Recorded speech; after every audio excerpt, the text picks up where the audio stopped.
साजिद हसन के बेटे साहिर हसन पे से नजर हट गई थी। अब मामला था कि उसकी दरखास्त जमानत पर समाअत हो सकती है। 9 तारीख को बुलाया गया है कि साहिर हसन के इस मामले में समाअत होगी। मीडिया का चहीता, सोशल मीडिया का चहीता कामरान कुरैशी तो तफ्तीश करने वालों ने अदालत को यह बताया कि अभी इस शख्स से तफ्तीश मुकम्मल नहीं हुई है। अब इन दो लोगों की मजीद तफसीलात सामने आ गई हैं। ये अरमगान के जाती मुलाजमीन।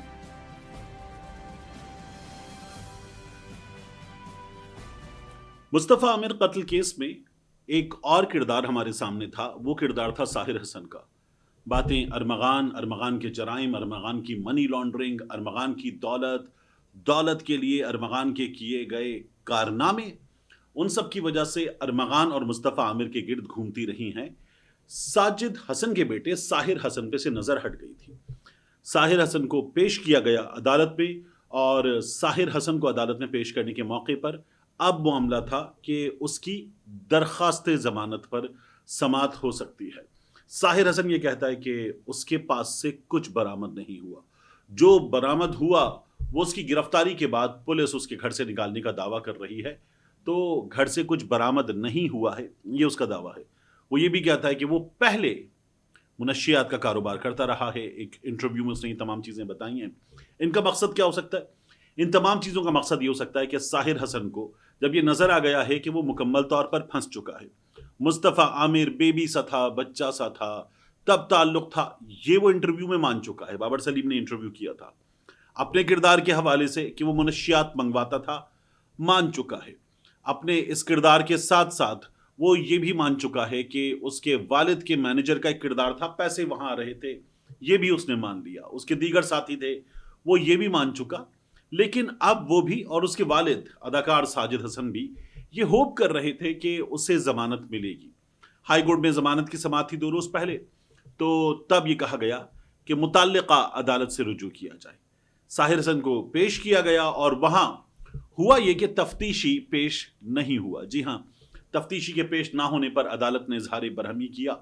ये वो सूरत हाल है जो हम अक्सर अदालतों में देखते हैं। तफ्तीशी अदालत को बताते हैं कि मुझे एक और केस के सिलसिले में एक और अदालत में पेश होना था और वो पहले से जारी शुदा नोटिस था, वहाँ केस एक और मरहले पर है और वहाँ पेश होने के लिए मैं मौजूद था, इसलिए मैं इस अदालत में पेश नहीं हो सका, इस अदालत से माजरत। ये उज़्र आमतौर पर एक काबिल कबूल उज़्र होता है। अदालत बरहमी का इजहार करती है और उसके बाद फिर अदालत ये हुक्म देती है कि इस तारीख को पेश किया जाए और साथ में तफ्तीशी तमाम तर चीज़ों के साथ पेश हो।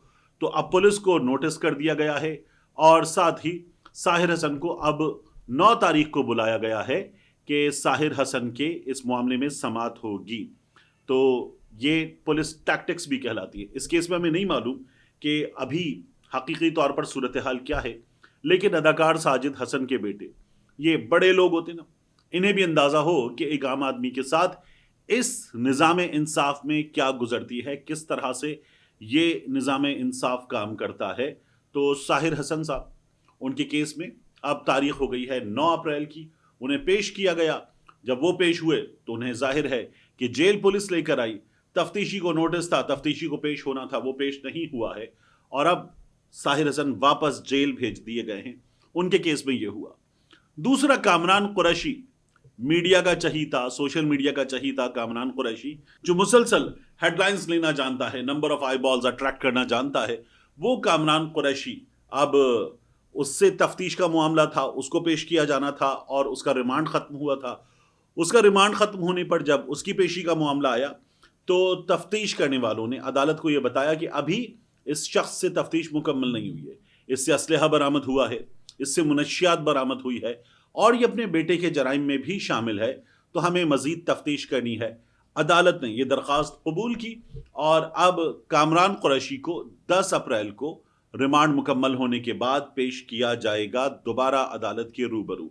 तो ये कामरान कुरैशी के केस में अपडेट है। उसके पास से हमने देखा था तस्वीर वगैरह भी मिली थी और वो असलहा ख़रीद रहा था, चेक कर रहा था और कुछ ऐसी चीज़ें जो अरमगान के कब्ज़े से मिली वो भी कामरान कुरैशी उनको बाय करता हुआ नज़र आया था।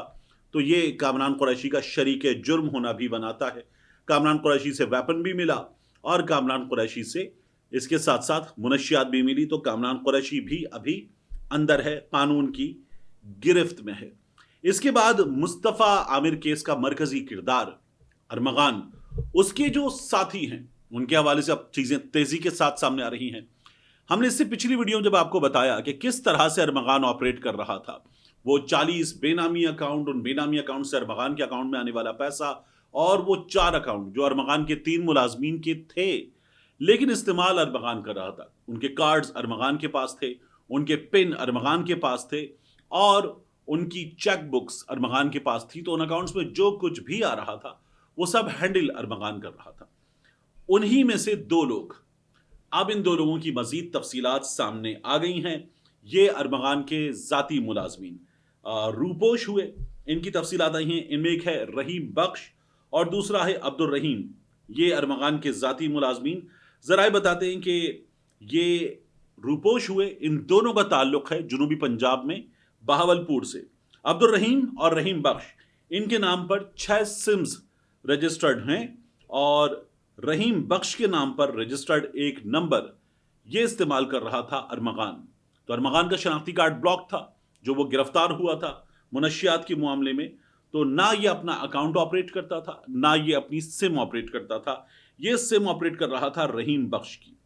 रहीम बख्श के नाम पर रजिस्टर्ड नंबर का व्हाट्सएप अब पता चल रहा है सुप्रीम फाइनेंशियल एसोसिएट्स, इसके नाम से रजिस्टर किया गया था और अरमगान ने इन दोनों मुलाजमीन के नाम पर बैंक अकाउंट्स भी खुलवा रखे थे। रहीम बख्श और अब्दुल रहीम तहकीकात के लिए दोनों FIA को मतलूब हैं। इसके अलावा जो इसका कॉल सेंटर था, उस कॉल सेंटर के जो लोग पकड़े गए थे वो 25 डीलिंग एजेंट जो लोगों को कॉल करते थे अमेरिका में और कॉल करके उनकी फाइनेंशियल डिटेल्स में से कुछ मालूमात सामने रखते थे। डब्बा कॉल सेंटर जो हमारे यहाँ भी अक्सर लोगों के साथ होता है, और उसके जरिए वो लूटते थे। तो ऐसे 25 डीलिंग एजेंट्स के हवाले से सोर्सेज ये बता रहे हैं कि उनसे जो मालूमात मिल रही हैं वो मालूमात अरमगान को अब इस मामले में, मनी लॉन्ड्रिंग के इस मामले में बिल्कुल पूरी तरह से फंसा चुकी हैं और अरमगान का अब इस मामले से बच निकलना तकरीबन नामुमकिन करार दिया जा रहा है। इन दोनों मुलाजमीन के नाम पर अरमगान ने अकाउंट्स खुलवाए थे, 40 अकाउंट से इनमें पैसे आते थे। ये दोनों मतलूब हैं। इसके अलावा एक और मुलाजिम जैरेट टोबियस जिसका नाम बताया जाता है, उसके हवाले से अभी हुक्काम ने मजीद तफसीलात नहीं बताई हैं कि वो FIA की तहवील में है, उससे मालूमात हासिल कर ली गई हैं, वो भी रूपोश है।